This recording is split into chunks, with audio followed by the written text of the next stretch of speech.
Bonjour à toutes et à tous. Aujourd'hui, nous allons apprendre à calculer une division euclidienne et en écrire l'égalité qui en découle. Donc, je vais revenir sur l'égalité à la fin de la vidéo. J'aimerais quand même qu'on parle de la division euclidienne. Des divisions, il y en a deux sortes. Il y a la division euclidienne et la division décimale. La division euclidienne ne concerne que les nombres entiers. Et dans l'exercice qui vous est proposé, il s'agit de faire une division euclidienne parce que dans cet exercice-là, eh bien, le contexte veut qu'on ait affaire qu'à des nombres entiers. Et on va reconnaître les exercices où on a besoin de la division euclidienne grâce à ça.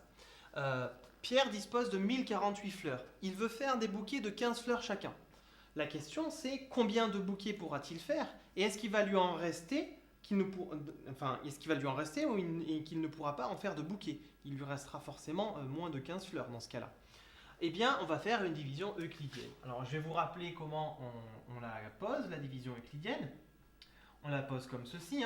On fait 1048 divisé par 15. Je cherche combien de fois il y a 15 fleurs parmi les 1048 fleurs.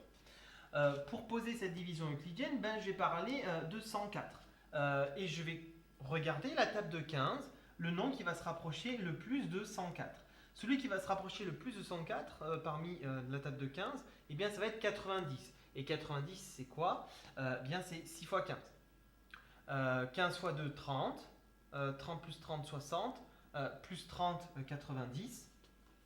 Donc ici, je vais avoir 90 et 6 fois 15 qui fait 90. Alors moi, je l'ai fait de tête, mais vous, vous pouvez faire votre table de 15 sur votre gauche ou sur votre droite. Multiplié par 5, ça fait 75, parce que je fais x 10 divisé par 2 quand on multiplie par 5.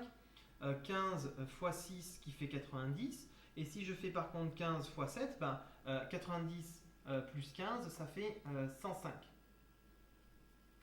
Et malheureusement, 105 c'est plus grand que 104. Donc on a bien 6 au quotient. 104 moins 6, alors 104 pardon, moins 90, eh bien ça fait 14. Je ne vais pas poser la soustraction, il n'y a pas besoin. 104 moins 90, 10 pour aller à 100 plus les 4 qui fait bien 14. Et là je vais descendre mon 8. J'ai combien de fois 15 dans 148? Eh bien 15 fois 10, 150. Mais je ne peux pas mettre 10 puisque 150 c'est trop grand par rapport à 148. Donc ici ça va être 9. Et je vais essayer de faire 15 fois 9. Alors, j'ai plusieurs façons de faire 15 fois 9. Soit on rajoute 15 à chaque fois à partir de cette colonne-là, donc faisons-le, ce qui nous donne 120 pour 15 fois 8, et 15 fois 9 qui nous fait 135. Eh bien alors, je vais faire 148 moins 135, 8 moins 5 qui donne 3, 4 moins 3 qui donne 1, et puis 1 moins 1 qui fait 0. Eh bien voilà, j'ai fini ma division euclidienne puisque j'ai descendu tous mes nombres. J'ai ici ce qu'on appelle le reste, c'est-à-dire dans notre contexte le nombre de fleurs qui va rester à Pierre et qu'il ne pourra pas en faire un bouquet puisque c'est forcément plus petit que le diviseur qui se trouve ici. Le reste dans une division euclidienne est forcément plus petit que le diviseur. D'accord? Ceci étant le dividende, le nombre qu'on veut diviser. Et 69, c'est ce qui s'appelle le quotient, le résultat qui nous intéresse de la division. Et bien voilà, on peut répondre à la question. Il y aura 69 bouquets de 15 fleurs et il va lui rester 13 fleurs. Il y aura 69. J'ai oublié le mot aura. Il y aura 69 bouquets de 15 fleurs. Et il lui restera 13 fleurs. Bien voilà, on a répondu au problème. Le truc, c'est que maintenant, je vous ai parlé de l'égalité qui découle de cette division euclidienne.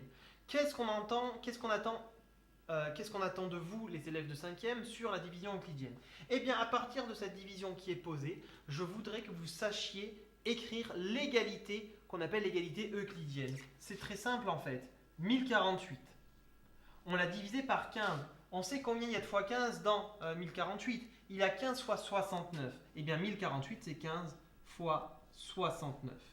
Et malheureusement, ce n'est pas suffisant. Il va en manquer. Il va manquer quoi comme nombre? Eh bien il va manquer le reste, 13. Et donc je vais ajouter ici les 13 qui est le reste. Et donc le dividende, c'est le diviseur fois le quotient plus le reste. Le reste qui est, je disais, hein, toujours plus petit que le diviseur. Et bien ça, c'est l'égalité euclidienne qui en découle. Il n'y a pas besoin de parenthèse, puisque la priorité de calcul veut que ce soit d'abord la multiplication qui se fasse. Souvenez-vous de la notion 1.